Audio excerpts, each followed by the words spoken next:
All right, guys. Welcome to Truth Hertz Radio. It's a nice, nice Sunday morning here in New England. Hope it's nice where you're at.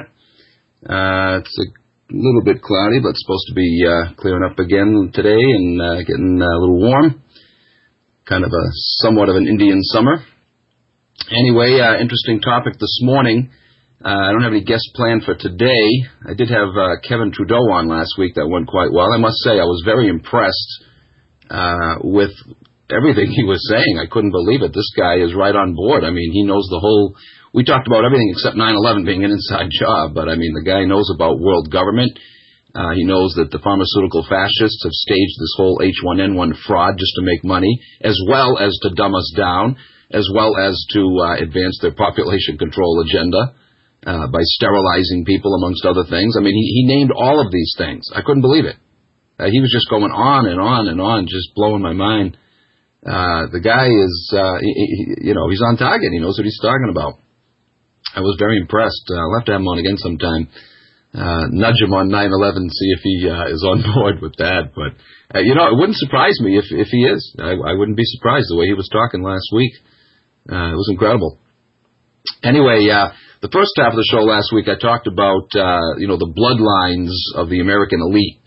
How all of our presidents, and a great many congressmen and senators as well, but most of our presidents throughout the entire history of this country have been interrelated with one another. Not only that, but as it turns out, they've been interrelated with the British royalty. And, of course, there's very close connections between our presidents and other high-ranking political officials and the business world. It's all one big happy little family, folks. Well, today, what I want to discuss is the Masonic connection. Many of you are, I'm sure, aware of this. However, you might not be aware that right from the very beginning, all of the big names, all of the big founding fathers of this country have all been not just Freemasons, but high-ranking Freemasons. So much so that I really have to draw the conclusion that this country's been a fraud, or I should say that this government has been a fraud right from the very beginning. In fact, I have another show. I don't know, maybe I'll do it next week or at some future point, but I go over the book by Manly P. Hall, America's Secret Destiny, or Secret Destiny of America. He boasts in the book that it was, in fact, the plan of Freemasonry from the beginning to use this country. They created it, and it was their intention from the beginning to use it more than any other country to bring about world government. And, of course, as we look at the history of our country, that's exactly what they've done. Look at the Cold War, for example. They used the Cold War as a front to advance their little global empire. Hiding behind the cloak of containing expanding Soviet communism. Hiding behind that cloak to engage in outright imperialism, invading country after country, setting up, Washington and Wall Street friendly puppets, dictators, as they ousted legitimately elected leaders. They're still doing it today under the guise of containing or fighting terrorism when they're the terrorists.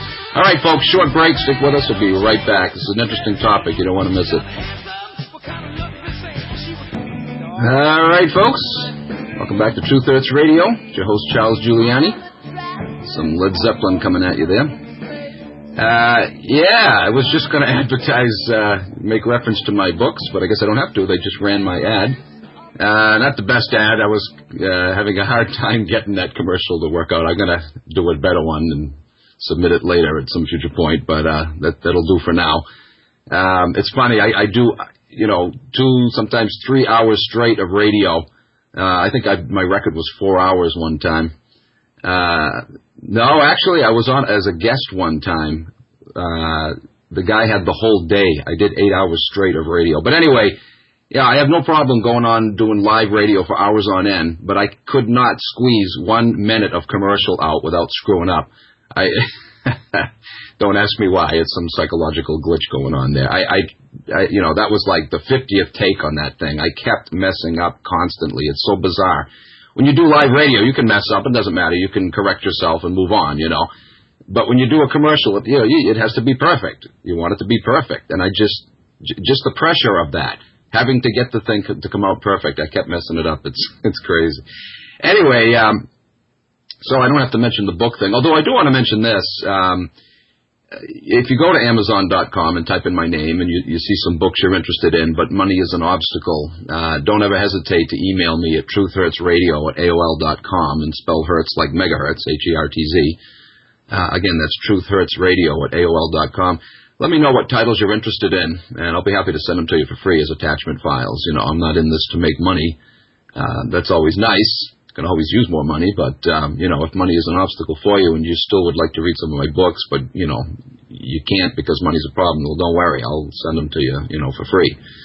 I also wanted to mention my herbalist buddy, Mike Anthony, maker of incredible miracle-working herbs, particularly his formula called Rapid Heal. It did absolute wonders for me last year. I busted my clavicle, and I had to go in for surgery. When I come out of the surgery, I was in worse pain than I was after the initial accident. But like a day and a half later, his package came in the mail. I popped 10 pills, 10, capsules. They're herbs. You can't overdose on herbs. He recommends 6 to 8. I'm like, well, I want to get the maximum effect from these, so I popped 10 of them. And unbelievable, folks, within 10 minutes, my pain was absolutely gone. Gone. The prescription pills they gave me were a joke.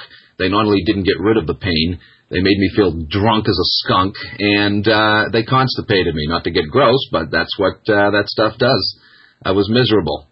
But I took these herbs, and I'm telling you, I stayed on them for the next, 5-6 weeks.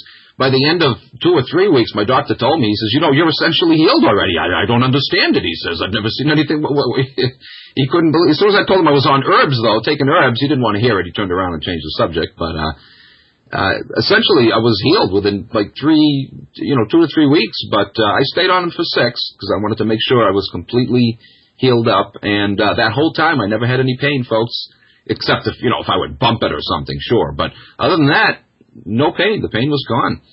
He's got all kinds of other formulas for arthritis. He's even got a formula called Cancer Blaster. He's got a formula called, it's a daily maintenance blend of herbs, just to keep your body functioning optimally. For some reason right now, the name escapes me, what he calls it. But anyway, check him out, guys. Give him a call, 845-231-1094. Again, that's 845-231-1094. Mike Anthony. Tell him I sent you, and he'll send you, a list of what he's got. Very affordable, too. I don't think he has anything more than $20, $25.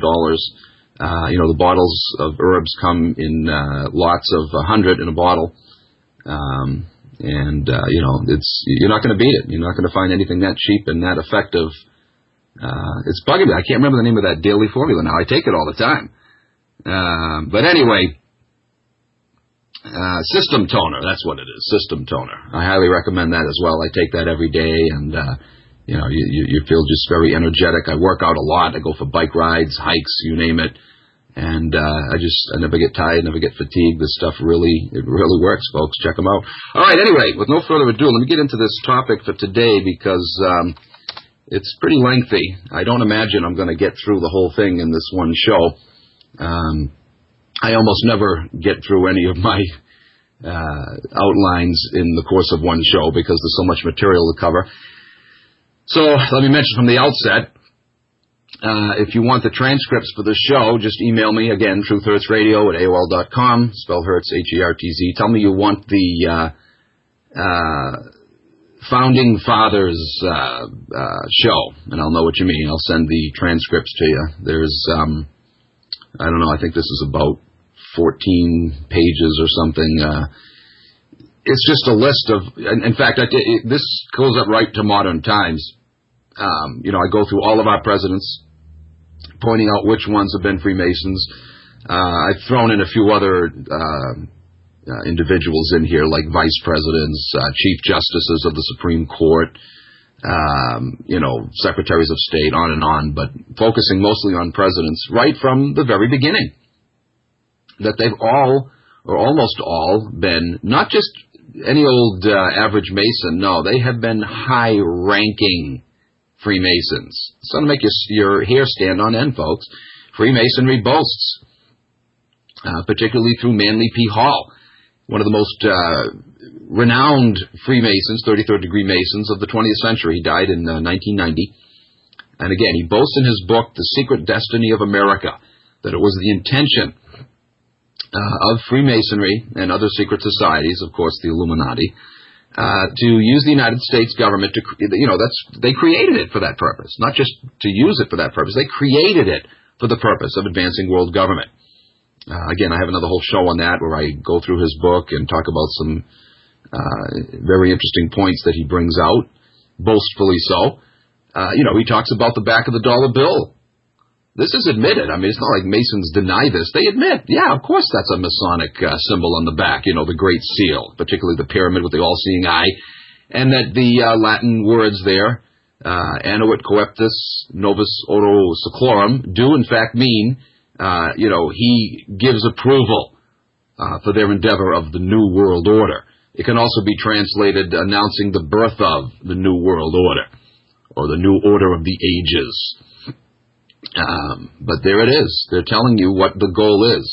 They're actually boasting on the back of our dollar bill that they intend to use our monetary system, and they have used our monetary system to set up their plan of world government.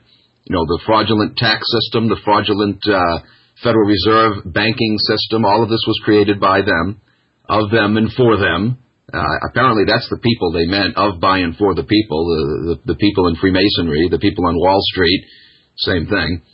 It's a government of, by, and for them, just to advance their agenda, to pick our pockets, hardworking American people, to pick their pockets to advance an agenda that is entirely antithetical to their interests. What a happy little system they've created for us.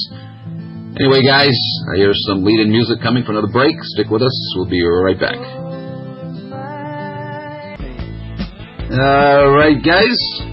Welcome back to Truth Hertz Radio, here on the Oracle Broadcasting Network. It's your host, Charles Giuliani. Excuse me one second while I try out some of this Hemp USA stuff here. Just kidding. Actually, this stuff's great. I've gotten some products from them in the past. It's awesome. It's delicious. And, the stuff is very, very nutritious. It's really, really good for you. My favorite is just the hulled seeds, just eating them by themselves. Very, very good taste. It's awesome. And, of course, I love the sponsors we have on this network. Unlimited Adventures Unlimited Press. In fact, I just got their latest catalog yesterday. I was looking through it last night. Great stuff. I've been ordering books from them for years. In fact, one of these days I'm going to get David Hatcher Childress on here. He's the founder.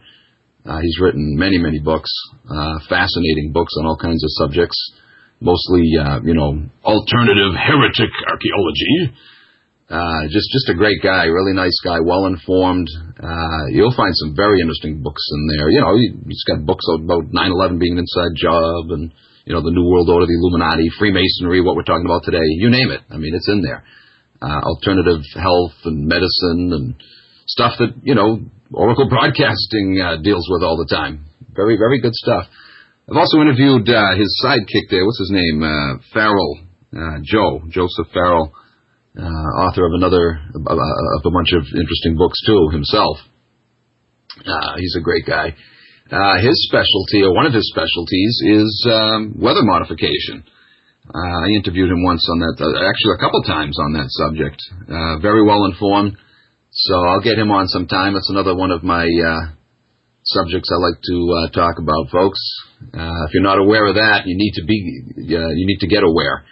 They are mucking with that, too. There isn't anything they're not messing around with anymore these days.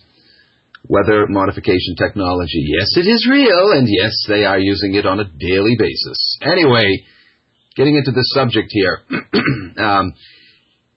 Many patriots, myself included, although not anymore, but, for the longest time, I had held on to this idea that our founding fathers were basically canonized saints, and that the whole thing went sour later on, There might have been corrupt powers, at work even in their day, but they staunchly stood up against them to resist them, and those were the good old days of our history, and, I just can't say that I see things that way anymore.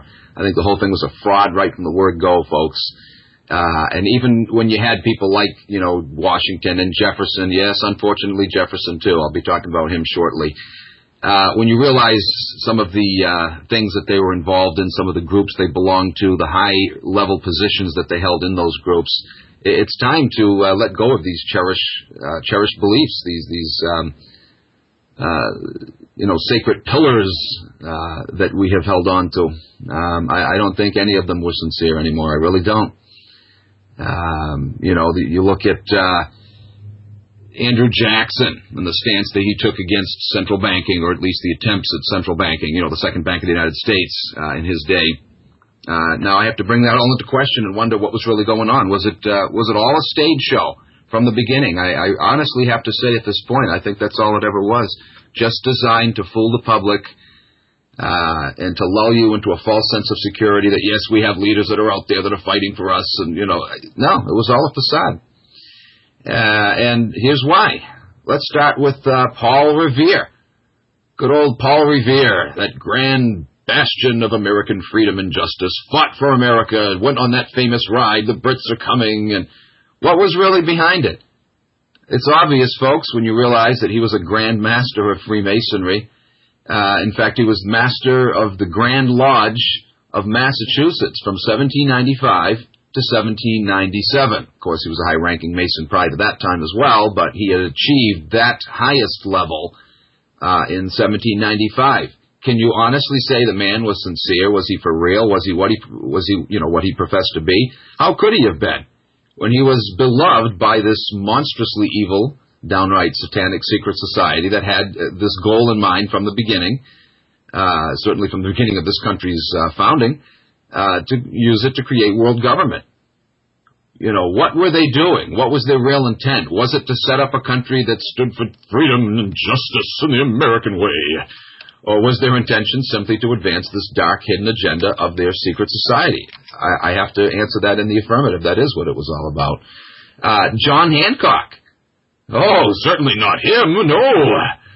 The first to sign the Declaration of Independence? Oh, no, that couldn't be. He also served 9 terms as governor of Massachusetts. No, he was such an outstanding early founding father. No, his intentions must have been pure.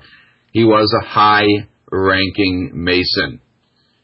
I mentioned Ben Franklin a minute ago. He was somebody that up until recently, in fact, only when I started researching the show a couple, 2-3 weeks ago, had always believed that he was sincere. Reading his complaints about the first bank of the United States, and how evil of a system it was, an enslaving system, and, I'm not going to allow this to continue, and I'm going to take you guys down, just like Andrew Jackson and later after him. He had me convinced the man was sincere, he was for real, but I can't take that position anymore. I don't believe it, folks. Benjamin Franklin, one of the diplomats chosen to negotiate peace with Great Britain, after from the Revolutionary War, and then later with the War of 1812. He also helped draft the Declaration of Independence. He was one of the 56 who signed this document, and was instrumental in achieving the adoption of the U.S. Constitution. He, of course, was president from first elected in 1800. He was a high-ranking Freemason. He was the Grand Master of the Grand Lodge of Pennsylvania. Folks, he was not a low-ranking Mason. That's the equivalent of a 33rd degree Mason. Of the Grand Lodge of Pennsylvania, and he publicized the first Masonic book in America. He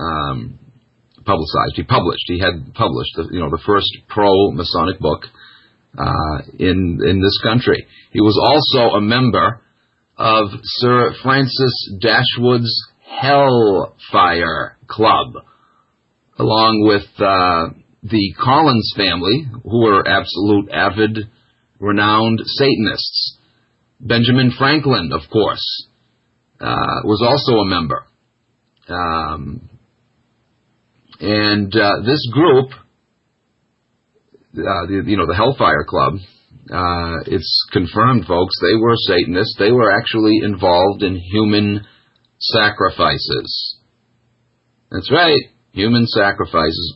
As a matter of fact, the London Sunday Times reported on February 11th, 1998, that they were doing some excavations around the old home of Ben Franklin over in London. He had lived there for a time. And they uncovered the remains of several bodies, skeletons. In fact, we've got to cut to a break here, but when I get back, I'm going to read an excerpt from this article back in 1998. Yes, folks, these bodies showed signs of having been mutilated, having been taken part in a human sacrifice. They were sacrificed in Franklin's basement. Stick with us. We'll be right back. All right, folks. Welcome back to Truth Hurts Radio. Just before the break, I was talking about this article from the Sunday Times in London, dated February 11th, 1998. They had done some renovations at the home of Ben Franklin. He had lived in England off and on, right there in London, just prior to the American Revolution. And they found some very interesting things in his basement. Keep in mind, this group, the Hellfire Club, known to have been involved in, amongst other evil things, human sacrifice. It was a satanic, cultic group. Another prominent member was Thomas Jefferson. Now, a lot of people know about Ben Franklin and his involvement in this cult, but lo and behold, Thomas Jefferson was a member as well. But let me quote from this article. It's very revealing. It said, workmen have dug up the remains of 10 bodies hidden beneath the former London home of Benjamin Franklin, the founding father of American independence. The remains of 4 adults and 6 children were discovered during the 31.9 million pound restoration of Franklin's home at 36 Craven Street, close to Trafalgar Square. Researchers believe that there could be more bodies buried beneath the basement kitchens. This is spooky stuff, folks. Initial estimates are that the bones are about 200 years old and were buried at the time that Franklin was living in the house, which was his home from 1757 to 1762 and from 1764 to 1775. Most of the bones show signs of having been dissected, sawn, or cut. One skull has been drilled with several holes. Paul Knapman, the Westminster coroner, said yesterday, quote, one cannot totally discount the possibility of a crime. There is still a possibility that I may have to hold an inquest. Isn't that interesting? Very interesting. These are your founding fathers, folks. The bastions of American freedom and justice. Look what they were involved in. I tell you, there is strong reason to believe, I don't see how you can get around it, that the founding fathers, just like our current, our modern-day phony so-called elected officials, just like they're a bunch of sellout scum, it's looking more and more like that has been the case right from the beginning. And again, how can we doubt it, really, once we understand that Freemasonry itself boasts that it created this country, not just that it has been using it. It has created this country for the very purpose of setting up the New World Order. Let's move on to George Washington. This might hurt for some of you, but hey, that's the name of the show, isn't it? Truth Hurts Radio. The truth does hurt. Let's look at Mr. Washington and see if he was ever what he professed to be, what history has told us he was. He was, in fact, a confirmed Mason, but not just any Mason.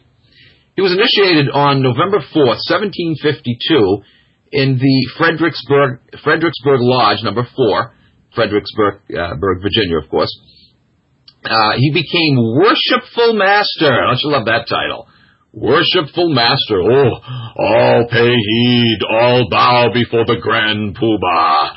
He became worshipful master on December 20th, 1788, and was inaugurated President of the United States April 30th, 1789, thus becoming the first and so far the only brother to be simultaneously president and master of his lodge, Grand Master and president at the same time. Now, we've had, of course, again, many presidents who were high-ranking Masons, all through this country's history. Most of them were. But Grand Master? And by the way, the presidents that aren't listed as having been Masons may very well have been Masons, too. It's just that there's no record of them available.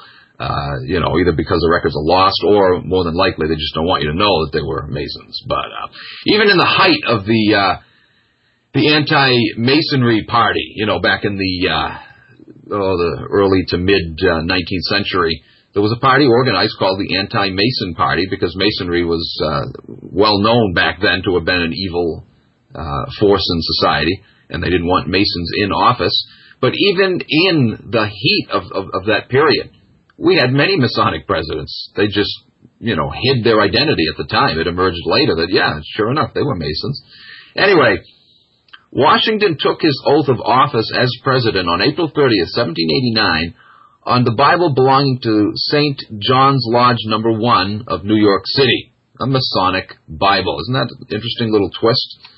Washington was also a member of the Knights of the Garter, a British little society over there. No wonder so many of our presidents who have also been members of the Knights of the Garter have been knighted, naturally. Anyway, but I mean, this is a practice that still goes on today. George Bush Sr., in fact, was knighted. Colin Powell was knighted. Who else? I think, what's his name? Pretty boy Al Gore there, Mr. Global Warming himself, was knighted. I think Bill Clinton was, too.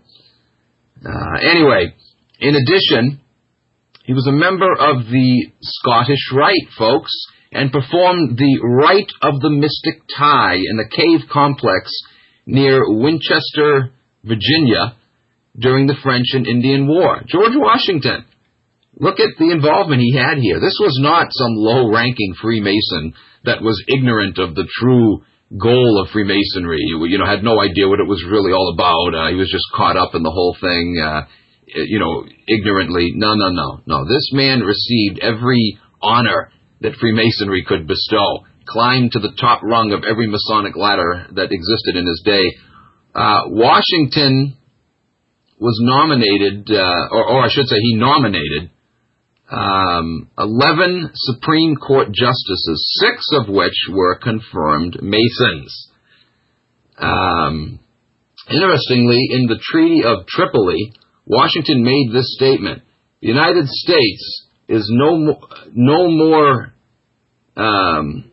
is in no manner founded on Christian principle. The United States is in no manner founded upon Christian principle. Isn't that interesting? Because a lot of your right-wing religious nutbag Christian wannabe fanatic fruitcakes make the claim that the United States is a Christian nation. John Hagee will certainly have you believe that. He'll also have you kissing the royal hiney of Israel. That traitorous nation in the Middle East there that's supposed to be our closest ally. But him and others of his ilk, Pat Robertson, he'll have you believe that the United States was founded by God himself. But here's the first president of the United States telling us, quote, once again, the United States is in no manner founded on Christian principle. What principle was it founded on then, Mr. Washington? Obviously, Masonic principle. Can anybody deny it? Can anybody doubt it? Did you ever look at the layout of the streets of Washington? I got a show on that coming up at some future time, talking about how the streets portray, for example, the compass and the square, the Masonic sign, the overlaid compass and square. You've got the inverted pentagram also laid out in the streets of Washington. I mean, from the beginning, folks, the nation's capital was laid out with Masonic symbology. You've got a golden rectangle in the streets of Washington. On and on. Not just the geography of the city. Oh, by the way, there's a giant owl, effigy formed by the paths that run around the Capitol. Did you know that? If you look straight down over the Capitol and look at the way the paths are laid out around that building, there's an owl. The same owl that dons all of the regalia at the Bohemian Grove. Unbelievable.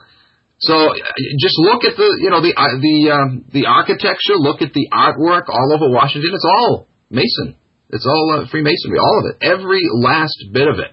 The art was designed and created by, Masonic artists. The whole thing. It's unbelievable. So can you deny, why should we be surprised to find out that the founders themselves were high-ranking Freemasons? Listen to this. In a letter written to the Reverend G.W. Snyder, Washington once stated, "Reverend Sir, it was not my intention to doubt that the doctrine of the Illuminati, the principles of Jacobism," those are the ones who spawned the French Revolution, had not spread in the United States. On the contrary, no one is more satisfied of that fact than I am. I used to think he said this because he protested it. Now I'm convinced he was saying this because he was proud of it. Proud that the Illuminati was at work in the United States. Anyway, folks, on the break, stick with us. We'll be right back. All right, folks. Welcome back to Truth Hurts Radio. That's an interesting song, by the way. Neil Young, "Keep on Rocking in the Free World." It's a mockery song, mocking the hypocrisy of the United States, claiming to bring freedom and justice around the world. He's got a verse in there where he talks about, "We have a kinder, gentler machine gun hand." How true it is. How true it is. Anyway, coming back to Washington, listen to this statement Washington once made about Freemasonry. He said, "The great object of Masonry is to promote the happiness of the human race." Oh, and isn't it true? Look at the happiness that Masonry has brought the whole world to the United States. Let's see now, we've raped and pillaged over 60 countries since World War II in the name of, containing communism, as we spread it. And now in the name of fighting terrorism, as we spread that too. Look in this country what Freemasonry has done. Millions of people have lost their jobs in just the past year. Our debt has soared to levels that rival anything in the entire history of the human race. Deficit spending is through the roof. Millions of people have lost their homes to the mortgage foreclosure scam. We don't even have any more rights now in this country. It's official. It's arguable that we ever did, but it's official now. They've been completely stripped away in the so-called land of the free. Masonry has done so many wonderful things, and we could just spend the rest of the day pointing out the great things that Freemasonry has done. They want the happiness of the human race. Yes. Well, rah, rah, freaking rah. 3 cheers for Freemasonry. Thanks for all of your happiness. What a bunch of lying pieces of demonic trash. Anyway, let's go on to Thomas Jefferson. I've already made reference to him, but there's a lot more to be said about him. He was a confirmed Mason, of course, very high-ranking Mason. He may have been a member of the Charlottesville Lodge number 90 in Charlottesville, Virginia, since his name appears on the minutes of the lodge on September 20th, 1817. He definitely is a member. Masonry admits it and boasts about it. But it's just not sure which lodge he was a member of, but the reason just given, he probably was a member of the Charlottesville Lodge. Anyway, he was also a member of the Lodge of the Nine Muses in Paris and the Bienen Order, or Order of the Bees, which was also known outside Bavaria as the Bavarian Illuminati. Isn't that interesting? He was an actual member, folks, of the Order of the Bees, or the Order of Weishaupt's Illuminati. Oh, but he was such a good man. One of the early founders of yeah, whatever. In addition, folks, as already stated, he was, once again, a member of the Hellfire Club, Benjamin Franklin's human-sacrificing Hellfire Club. He helped also to design the heavily Masonic Great Seal of the United States, wherein you have the boast, Novus Ordo Seclorum, that they're using the American dollar, or intended to use the American dollar from the beginning, to bring about the New World Order, world government. So again, I have to assume that all of their seeming sincerity, all the statements they made that seem to be designed to advance human freedom and, democracy, whatever that, well, not democracy, actually the founders weren't into democracy, they were into republicanism, but you know what I mean, seems to have been a facade, just designed to fool the public. Jefferson's, or one of his vice presidents, Aaron Burr, was also a confirmed Mason, and then later his second vice president, George Clinton, was himself also a confirmed Mason.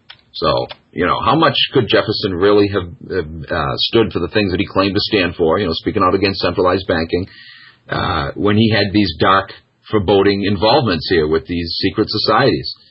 It had to be a facade, folks. Jefferson was undoubtedly in favor of world government, even though he was against, or at least appeared to be against, centralized banking. Notice what he said upon his retirement while giving an address in Washington, D.C. Listen to this. This is our good buddy there, Thomas Jefferson, that so many patriots have such endearing feelings for, such admiration for. Listen to what he said. I see the true character of the national metropolis. He's talking about Washington, D.C., remember, laid out with all kinds of Masonic symbology. I see the true character of the national metropolis. The station which we occupy among the nations of the earth is honorable but awful. In this context, awful simply means awe-inspiring. Trusted with the destinies of the solitary republic of the world. Did you catch that? He actually referred to the republic of the world. That's world government. And he says, we're trusted with the destiny of this republic of the world. Trusted with the destiny of the republic, of this solitary republic of the world, the only monument of human rights and the sole depository of the sacred fire of freedom. There's a Masonic term for you right there. Sacred fire of freedom and self-government. From hence, it is to be lighted up in other regions of the earth. This is your torch, that the Statue of Liberty holds up, the so-called torch of freedom. Yeah, that's all Masonic symbology, folks. It's a facade. It's a scam.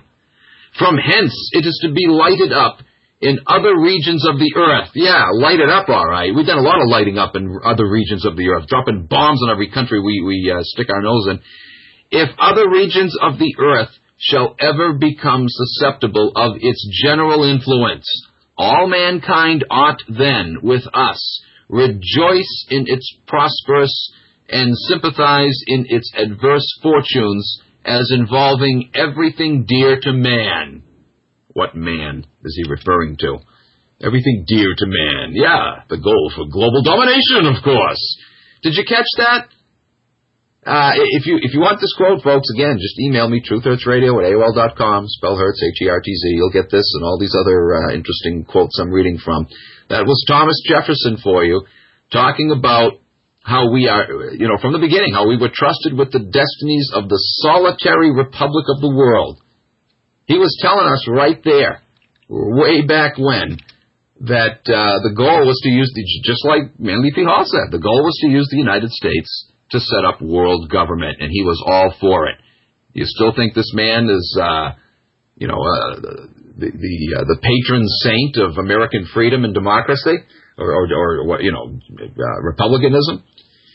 As further proof of Jefferson's Masonic ties, John Quincy Adams, folks, wrote 3 letters to Colonel William L. Stone, exposing how Jefferson was using Masonic lodges for subversive, illuminist purposes.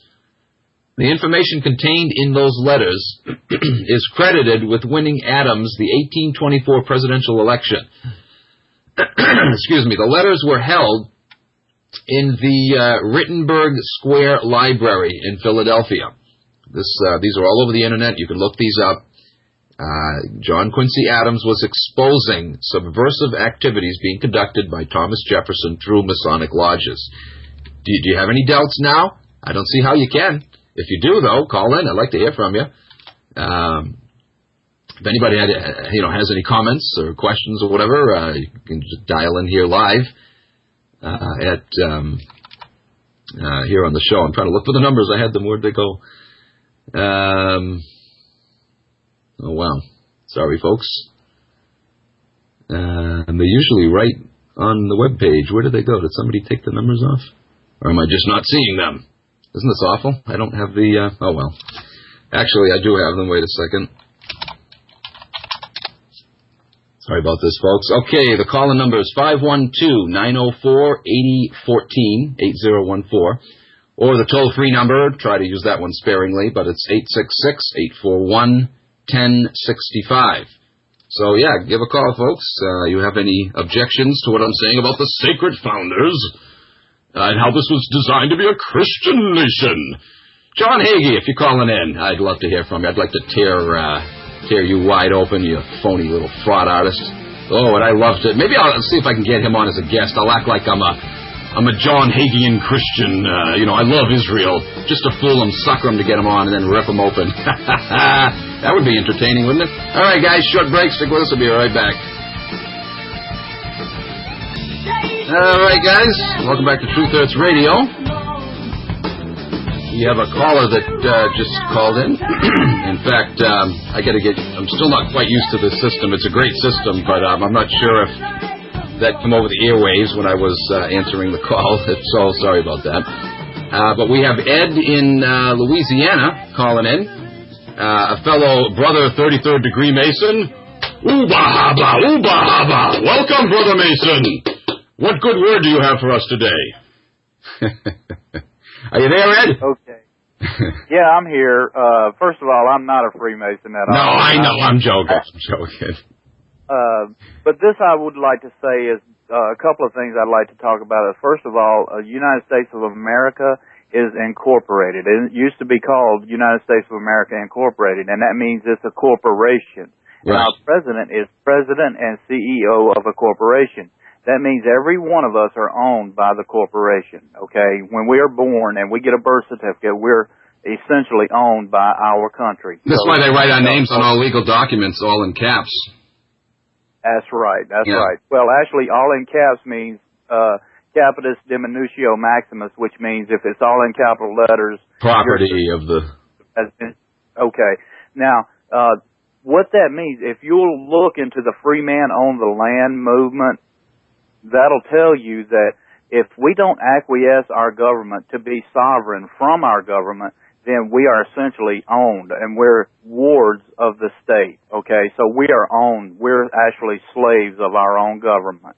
And I wanted to tell you another thing about this Freemasonry thing. If you want to know the true nature of Freemasonry, you just Google search a video called Riddles in Stone.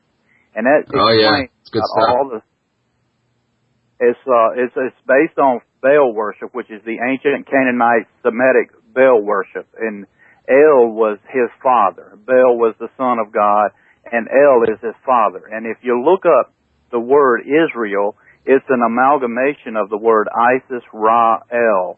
And El was the father of Baal, or his heavenly father. Okay, Baal was our son. It was son worship. So they based their religion on the ancient Canaanite Semitic religion. That's why our Bible is the Old Testament, which is a Semitic religion, and the New Testament, which is a Christian religion. Now, the Christians, and you were talking about Jefferson and how this is a republic. Well, they call it a republic because it's based on Plato's Republic, the book. If you ever read the book Republic, you'll understand what their goal is. Yeah, that's interesting. The Republic. Yeah. Okay, and this is Leo Strauss, this Chicago psychology professor. That's the neocon fan club there. Loves that guy. That's right. And that's what they say. It's better to lie to the masses because it's for the greater good. Yeah. So the whole lie that they propose and they propound upon us is supposedly for our greater good, for the greater good of the world itself.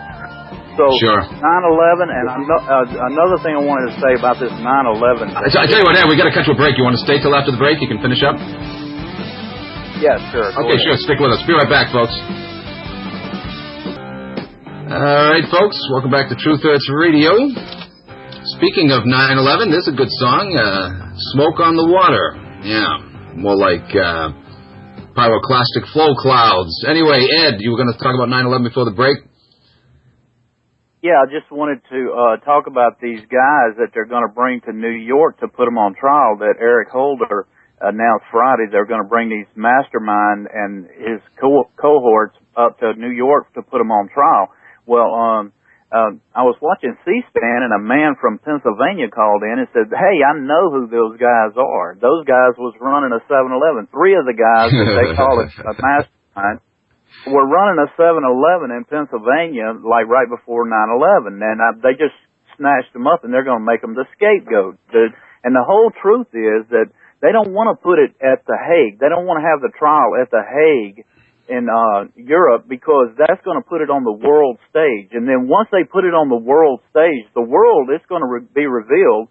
I mean, people in America are ignorant. They only watch TV or Fox News and go to church to get all their information. They get online and start trying to figure out. It's all a scam. Here's my prediction. Khalid, if they even show his face, Khalid now is going to have a long, slender nose, because his nose was very short and stubby and fat. The opposite of Bin Laden. The original Bin Laden had a long, slender nose, and then later his confession tape showed him with a short and stubby nose. He's going to appear left-handed before he was right-handed. The guy's dead. He was reported dead. That was the whole Bin Laden thing. Yeah. The Bin Laden thing, they said that he was actually left-handed and he was doing stuff, and even the videos don't match up. But anyway, this guy, Sheikh Khalid Mohammed, he's, if you waterboard somebody 183 times, they're going to say, yeah, I'll go in there and tell them whatever you want me to tell them. I did it. I was the master. Right. That's going to be valid. But that's why they don't want to put it at The Hague. The Hague is the world court. And that would actually expose, and a lot of people in America know now, the rest of the world, Japan actually wants to get their money back because they sent troops into a war because they know the evidence shows. I mean, it's just an overwhelming preponderance of evidence that shows 9/11 was an inside job. And everybody knows that, except people you watch TV and go to church and get all their information. Well, just a few days ago, the Swedish Parliament made a public statement. Did you hear about that? They said that almost everybody in the Parliament agrees 9/11 was an inside job. Yeah. A lot of countries in the world now are actually, a lot of countries are trying to back out of this thing because they know that it was a setup, and it's just like the Bible. And I don't want to beat the Bible, but I don't want to say it's the truth or a lie, but because as much lies in there as truth. But the Bible says that in the end, that the true Satan, the man of perdition, would be revealed, and it's being revealed. Everything's being revealed. Oh yeah, the House of Cards is coming down. No question.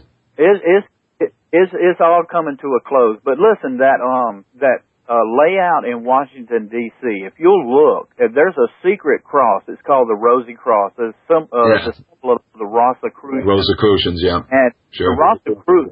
The Rosicrucians means rose is the symbol of secrecy, and a secret cross is if you lay out Washington D.C. and you look at the Washington Monument, the needle or the obelisk, the Washington Monument, the Lincoln Memorial. Giant phallic symbol.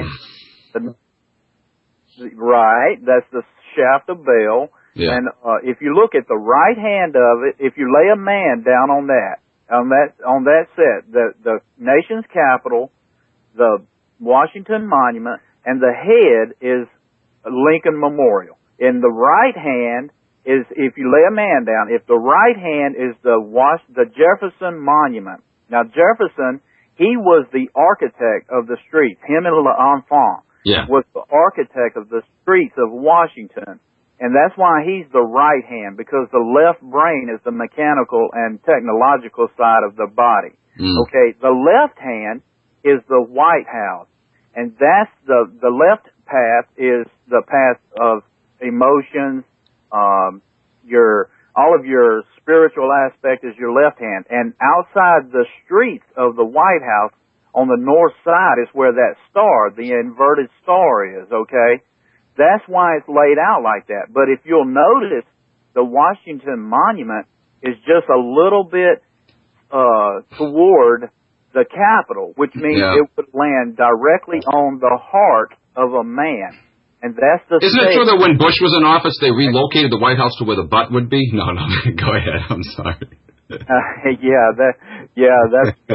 But listen, I just wanted to tell you those things, and you got a good show, man, and you keep on doing a good job, man. And I appreciate you letting me talk. Okay? Yeah, thanks a lot, Ed, for the call. Interesting stuff, man. All right, folks, there you have it. Unbelievable. I mean, the evidence is all there. If you want to take a look at it, you can't deny it. Once again, email me at truthhurtsradio@AOL.com. Ask for these transcripts. It's time to pull the lid off of this thing and expose it for what it is. It's been a fraud from the beginning. We've been duped, folks. We've been duped from the word go. Now, are the principles laid out in the Constitution admirable? Yes. The Declaration of Independence? Yes, of course they are. But this is how the lie works. They had to do this to sucker you. They never intended this country to be, or certainly to remain, what it was supposed to be. And, if you go back to the beginning, it really never was a reality. A lot more than it is today, but it never was a reality, especially for certain sectors of the population. It was never a reality for the poor. It was never a reality for Native Americans. It was never a reality for African Americans and a great many other minorities. It was always all for the rich whiteys. But it was never their intention for it to be the great utopia that they were fooling us into thinking. That the utopia that they have been planning is, of course, the New World Order, where they're the ones that are the beneficiaries. Everybody else loses out. They have all the money. They have all the power. And we're certainly seeing that unfolding right now. I mean, we should have seen it a long time ago, but now it's so blatant and obvious in your face, you got to be among the dumbest of mankind to not see it anymore. Let's move on to John Marshall, Chief Justice. He served as Grand Master of Virginia from 1793 to 1795. John Marshall, this is the guy that introduced the policy of judicial review. Where Supreme Court justices now can basically override Congress. If they don't like a piece of legislation Congress passes, they can single-handedly override it, call it unconstitutional, and make it null and void. Why so much power in the hands of that one individual? Well, he was a Grand Master, 33rd, or equivalent of 33rd degree Mason. There you go. This was always the plan. That was set in place very early on in the early 19th century. He was, by the way, a record setter for holding the office of Supreme Court, Chief Justice of the Supreme Court. I forget how many years now. I think it was 40-something. Might even been longer than that. But, that man pulled a lot of shenanigans, and that was probably the biggest one right there. Judicial review, folks. That's not a balance of powers. Balance if you're a drunk, maybe. Anyway, folks, another short break. Stick with us. We'll be right back. All right, guys. Welcome back to Truth Hurts Radio. Continuing our discussion here of the Founding Fathers, talking about what they were not. Obviously, guys, it was a lie from the beginning. These people were taking us for a ride right from the very start. Alexander Hamilton. That shouldn't be a surprise. Mr. Rabid Federalist himself, right from the beginning, he wanted all power concentrated in Washington. Guess what? Confirmed Mason, high-ranking Mason. Albert Abraham Alphonse Gallatin, 4th U.S. Secretary of the Treasury, was instrumental in negotiating an end to the War of 1812, was a confirmed Mason. Of course, the War of 1812 was itself all staged, designed to sink us into debt so that they could get the Second Bank of the United States kicked in and, fund or help to pay off the debt, give us loans, i.e. get us into debt, and take control. But, there was this Gallatin guy, high-ranking Mason, working behind the scenes to stage the whole thing. Just like the war itself was set up, so was the peace treaty later. I mean, it's all a stage. Just like Shakespeare said, all the world is a stage. By the way, there's evidence that Shakespeare was actually Francis Bacon, who himself was a Mason. Suckered again. No wonder he said all the world's a stage. Yeah, they want you to know under the guise of writing, poetry or playwriting, fantasy plays. They want to boast in your face. Yeah, it's all a stage, and we're setting that stage. You idiots are not only the onlookers, not only the audience, but your participants as well. We're taking you for a ride. James Madison, guys, fourth president of the United States, was also a confirmed Mason, high-ranking Mason. Madison is said to have been a member of the Hiram Lodge, number 59, in Westmoreland County, Virginia, a lodge which had only a short existence and whose records are lost, or perhaps they're not lost to the public. I don't think Masonry has lost them itself. There's a lot of stuff they claim is lost. They claim that the treasures from the Berlin Museum were lost during bombing raids in World War II. Right.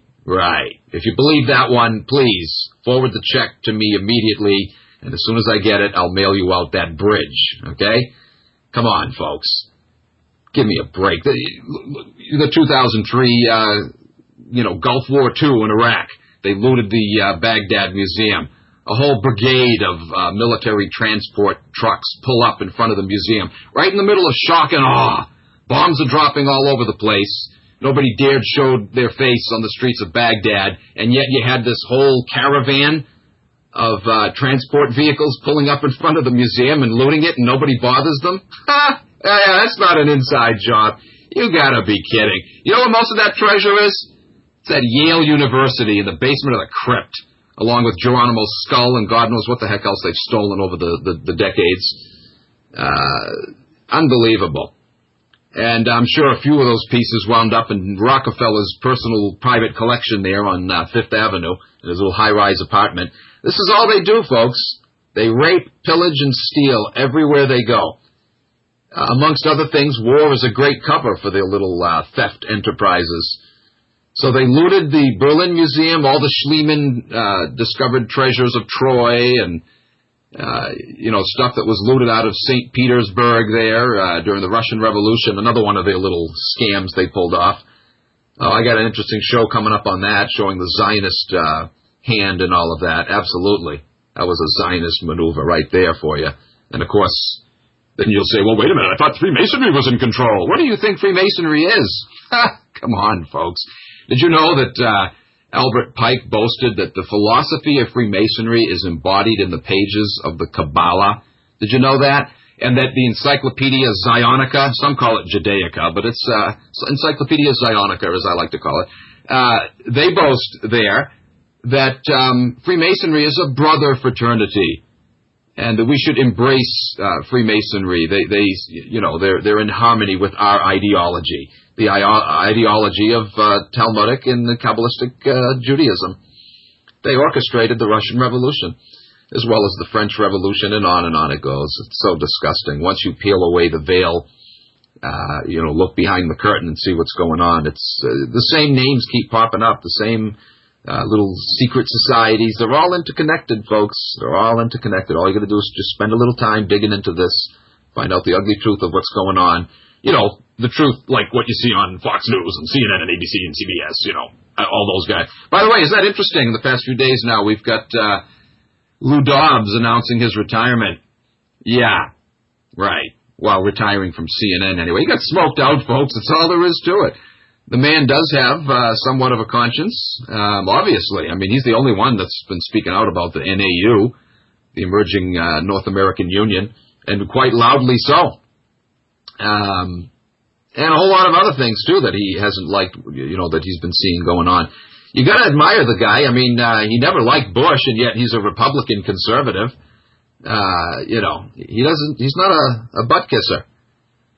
And so now they've smoked him out. They're making it out like, according to his own testimony, that he's making it out like, it was a mutual agreement. We both mutually agreed that things just couldn't continue. And no. They smoked him out, just like they did with all the other major anchormen from the other major 3 networks. They don't have to worry about Peter Jennings. He died from lung cancer anyway. But, Dan Rather, and not that Dan Rather was a bastion of truth either. I mean, he played a major role in a lot of phony cover-ups over the years. But I think later, in his last couple of years, he started to develop a conscience.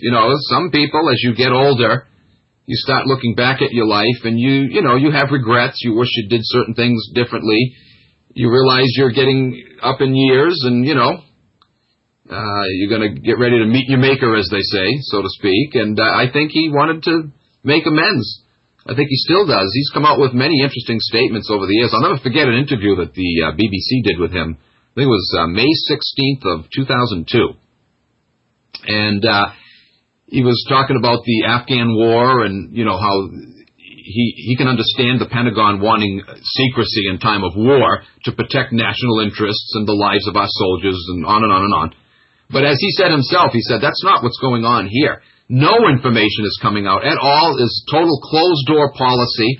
And he said, it's all designed to protect the backsides of those in power. And you know how I know he was talking serious? He said, that is the job of the media today in the United States, to protect the backsides of those in power. And he said, I'm ashamed to say that I can't exempt myself from this criticism. How the media just, touts right along with whatever the government says. He says, I can't exempt myself from this criticism. So he was admitting that he's been doing it and he's not happy about it anymore. And he wants it to stop. I was very impressed with the interview. Of course, that could all be a facade too, just like our founding fathers and the wonderful seeming admirable quotes, that we have from them. But nevertheless, whether he's faking it or not, it doesn't matter. Powerful admission, and very true.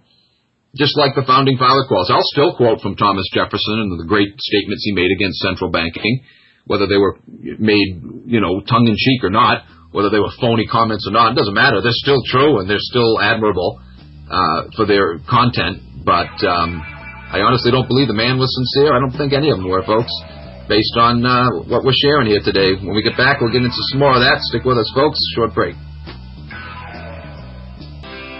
All right, guys. Welcome back to Truth Hurts Radio. Freebird. It's time for us freebirds to fly, folks. Time to soar.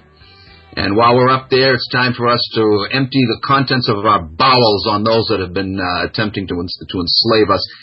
We got Mike in New York on the line. I wonder if this is my herbalist buddy. Mike, is that you? Yes, sir. Good morning, Charlie. Hey, that's you, all right. How's it going? What's up, man? Good, Charlie. Yeah, I'm all for returning all the excrement that they've dumped on us. I'm all for burying them in it, that's for sure, pal. I think we ought to just part it all up and bring it to our nation's capital and all our state capitals and bury them in it. I think that would be a perfect fitting. Hey, you got an herbal cleansing blend of herbs? We can assist with this. Hey, Charlie, with my infection killer, I'm always trying to figure out a way where we could maybe chemtrail the nation's capital and the state capital. Because infection killer will wipe out all vermin. I like the sound of that. I wish I could do it. I wish it was that easy. But Charlie, you're sharp as all could be. But I just have to disagree regarding how it all came about with the Freemasonry and the Founding Fathers. Because the history of the planet, we're in a world of duality. Yeah. Nobody can argue that. We're in a world of duality. Now, so therefore, there's good and evil. And at the time of leading up to the Founding Fathers, nobody, there weren't any public schools. How did you get an education? And only the very wealthy could afford an education and had the leisure time, the luxury of leisure time to be able to get educated. Everybody else just had to struggle it out for existence. And so Now, Freemasonry was an extension of, sure enough, the old mystery schools that had been perpetuating since really the beginning of time. And it really centered around one thing, and that was immortality. The original mystery schools were generated due to the pursuit of immortality, which was well known of and had been a norm at one time on this planet, but for some reason was lost, and now there was this effort to discover it again and regain it. And that's why, all the way up to even our modern times, when they thought the world was flat, and then they all of a sudden some great minds with courage ventured out and proved that the world was not flat, and you don't fall off the edge of the world. And when they started sending out the fleets of ships to discover this new world, that required a lot of money, a lot of effort. And yet, out of all those efforts and money and treasures of a kingdom, why would they sponsor a guy named Ponce de Leon on one mission, search of immortality? If it was all nonsense and hogwash, why would they risk so much of their treasure that they couldn't afford to lose for their own sakes of survival as a kingdom? Ancient Chinese were big on that, too. Everybody was. Yeah. Everybody was. And to this very day. And when Jesus the Christ manifested, his mission was all about immortality. And he demonstrated at the very end, besides raising others from the dead like Lazarus, his good friend Lazarus, he resurrected himself from the grave. And so when he had his disciples, which means disciplined men, and he taught them all the secrets, now none of these secrets could be written down. None of it. That's why the Bible, as great as a book as it is, and when you get to the end, the New Testament, it's very brief on the greatest person in the whole Bible, Jesus. All the things he said and taught, and yet those Gospels are so thin and repetitive, and it's like, wow, what else did the Lord say? We know he's taught a whole lot more. Well, it wasn't allowed to be written down, as he taught his disciples when he spoke in parables, and they said, why do you speak to them in parables? Because for them, it's not meant to be known, but for you it is. Yeah. And so these secrets could not be written down, and he instructed his disciples that only pass the secrets on to your disciples as they pass all the tests that you passed.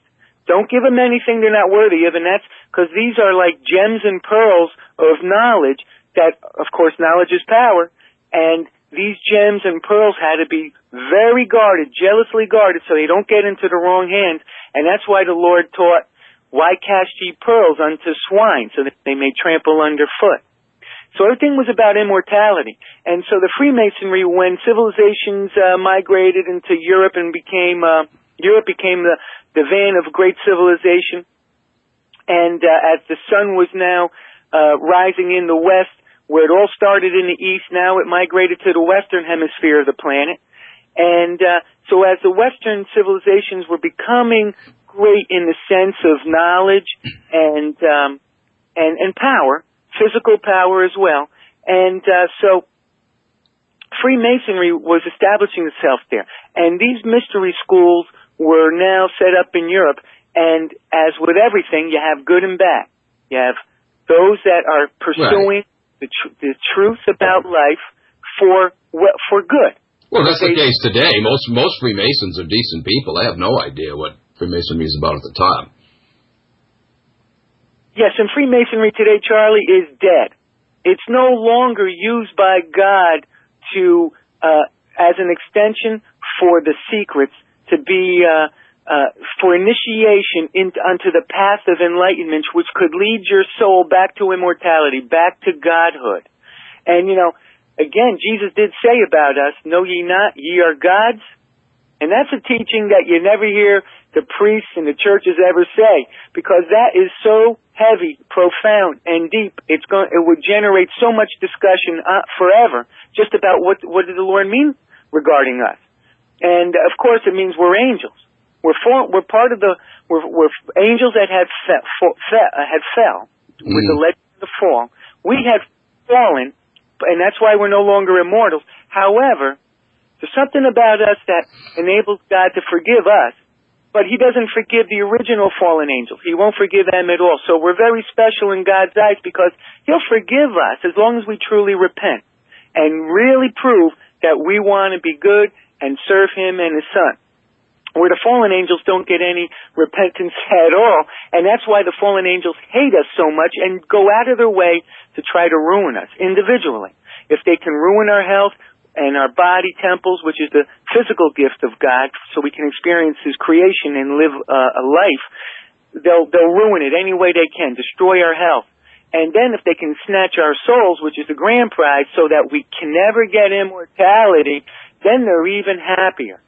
And so Freemason, essentially, there was two schools, the schools of light, serving the sons of light, the good angels, and the teachings of the Lord, and then the schools of darkness. Where right. And, of course, they still use that term light. You know, George Bush Sr. used to talk about 1,000 points of light, but,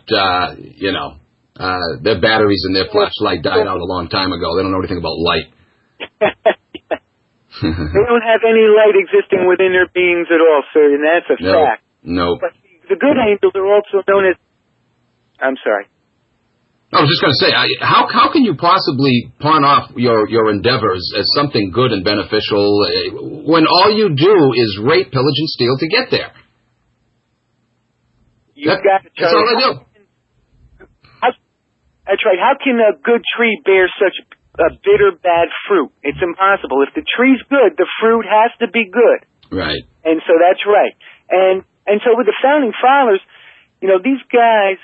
Now, there was a lot of supernatural activity around the Founding Fathers, especially George Washington, when he was shot there in the French and Indian Wars there in Pittsburgh, and the British got decimated by the French and Indians, and George lost 2 horses, and he got shot 4 times. He survived the battle, and when he opened up his coat, 4 musket balls fell out from his coat, yet he never got harmed. And then I didn't even know about that one. And then as a general during the Revolution, fighting the British, he was leading the charge all the time, out in front of his troops, giving them courage, and he never got shot, he never got harmed. And, of course, these guys were inferior against the British, and yet he wasn't a great general as far as having all kinds of victories or anything, and yet he beat the British due to divine supernatural activity. And that divine activity couldn't be from Lucifer. It wouldn't make any sense. It could only be from God and the good Lord and his good angels. And then Washington has the vision at Valley Forge, at one of those hard winters at Valley Forge, and where a female angel appears to him in his tent and raises him into the spirit realm and shows him the... You know what, we got to cut to a break. You want to hold on for a second there, Mike? Sure, I'd love to, Charlie. Thank you. Sure, you can meet us on the other side. All right, folks, short break. Stick with us. We'll be right back. All right, folks, welcome back to Truth Hurts Radio. It's your host, Charles Giuliani. We still have Mike on the line in New York. We also have Kevin that just called in from Minnesota. Guys, regardless of all that's going wrong in the world today, at least we can take comfort in knowing now that Khalid Sheikh Mohammed and his comrades there at Guantanamo Bay are finally going to be brought to justice. Oh, all hail El Governmente. All hail the Masons now in Washington. They're going to take care of everything. I just want to know which Khalid Sheikh Mohammed this is, though. Is it lookalike number 5, 6, 7, 8, 10, 12, or 15? I'm getting confused. Anyway, Mike, and now we've got Kevin in Minnesota. How's it going? What's up, Kevin? Thank you very much for taking my call, and I wonder how many different techniques of torture it took in order to get him to start talking, huh? All he has to do is read off the pre-written script sheet. That's all. Absolutely. One of the things that I wanted to call in about, I've been enjoying the show this morning, afternoon. As you were talking a little bit earlier about Washington and the layout of Washington stuff, if you get a moment, I'd like you to Google St. Peter's Square of the Vatican. Yeah, sure. Same thing. Take a look at that from an aerial view, and if you look in the center of St. Peter's Square, you'll see I believe, I can't recall at this point, it was an original obelisk that was taken from Egypt. From Egypt. And then also, if you look at it, now, what that... It's in the center of a solar disk, too, which is another occultic type symbol. Sun disk. Exactly. This is what I was going to point out. It's like a sun disk or a sundial, where at certain times of the year, that phallic system will point out different things that are laid out on the ground.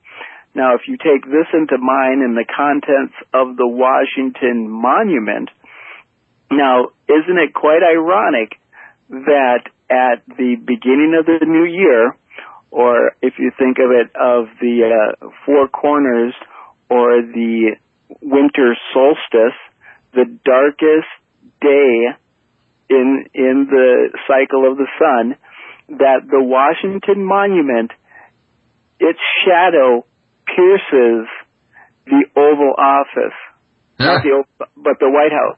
Really? That the phallic shadow penetrates the oval or the ovaries. Wow.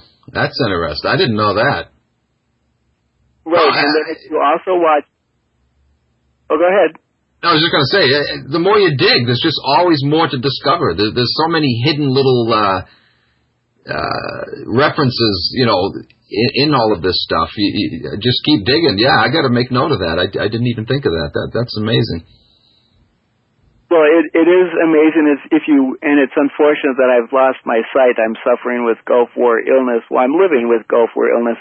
But as I researched this stuff, and there was a great video called Riddles and Stones and America's Beginnings. Yeah, that's good. Some wonderful things about that. And I just read the new Dan Brown book. Have you had that opportunity? No. His new one, The Lost Symbol. And this goes through the whole monuments and the architects and the structures of Washington, D.C. However, it leaves you to believe that the Masons are all a bunch of good guys and they're trying to save these secrets for the benefit of mankind. And just another irony with the Washington Monument.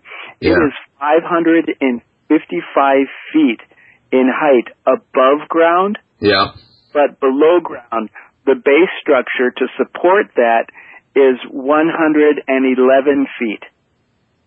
Oh, really? So if you look at the total measurement of below ground and above ground, its total measurement is 666. Well, also the above ground measurement, if you look at the 55 feet. One way, 55 feet the other. That also adds up to 666 as well. They love that number 666. It's all over the place. It's in corporate logos, as I'm sure you know. Mike, I'm sorry, you still there? Did we lose Mike? Guys, just bear in mind. Yes, can you hear me? Yeah. Charlie? Yeah, sure. Go ahead. Just bear in mind, that all these structures are not attributed to the founding fathers because the British came back and burned down the Capitol in 1812, and so it was all reconstructed. Yeah, this stuff did come, yeah. That's right. It's all later when the Freemasonry here really got taken over by the Illuminati and the dark forces moved in. And that's when you had the anti-Freemason party. And by the way, coming back to the Vatican, according to Tex Mars, man I have a lot of respect for, in his, Codex Magica, he mentions how, and others have brought this out too, that, a lot of your high-ranking Vatican officials today are in fact Freemasons, which is especially ironic because the Catholic Church traditionally has taken a stand against Catholics joining Freemasonry. It has been within the last... Within the last year or so, I believe this Pope now has actually said that, hey, there's nothing wrong with Masons and everything's okay. There was just a big misunderstanding, and they kind of did a forgiveness of the whole fiasco of Friday the 13th in 1307 when they went about and rounded up all the Templars and the beginning of Masonry and stuff. But one of the things that I think is really interesting is if you look at the time of the whole Templars or the Masons and stuff, when they were all rounded up on that day of Friday the 13th, they had the largest known fleet in the history of the world.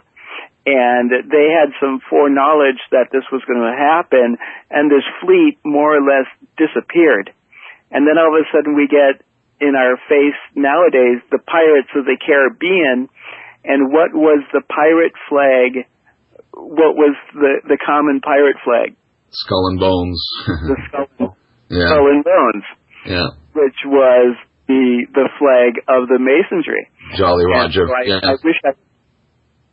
And then even if you look at Captain Morgan and all of these gentlemen stuff, that were the early pirateers for the royalty and the elitist, that they were used to go all over the world and take the gold and give it to who, what, and where, and they were basically mercenaries for hire on the high seas. Aye, we'll carve out your gizzard, we will.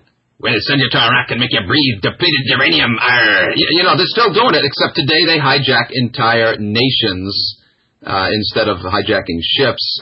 Kevin, by the way, I'm sorry to hear about your difficulties there with your vision. You're obviously connecting that with Gulf War syndrome, huh? Oh, absolutely. I have no doubt. I've been researching Gulf War illness since 1994, when I was sick and the VA was pumping me up with a bunch of drugs and nothing was working for me. And then I was in touch with the American Gulf War Veterans Association, and it was ironic because of my research, I got thrown on the shelf with conspiracy theories. And so as I researched Gulf War illness, it overlapped with all these different types of conspiracies.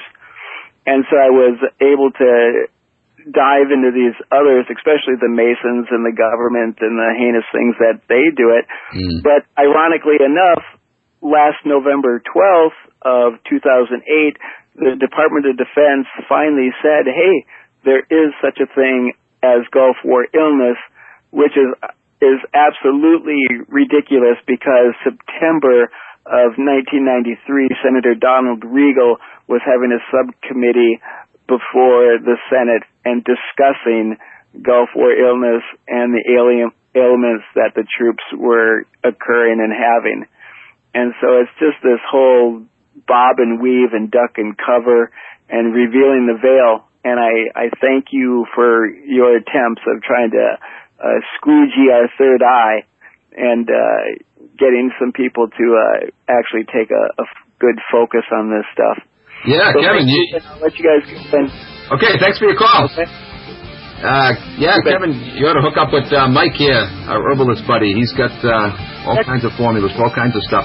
Actually, I guess that's all the time we have. Sorry, Mike, we didn't get to get back to you, but thanks for your call. Thanks for the call, Kevin. Okay, folks. Yeah, you too. Cool. You bet. Have a good week, folks. That's it for this week. Take care. Another great topic next week. We'll see you then. Take care. Another great topic.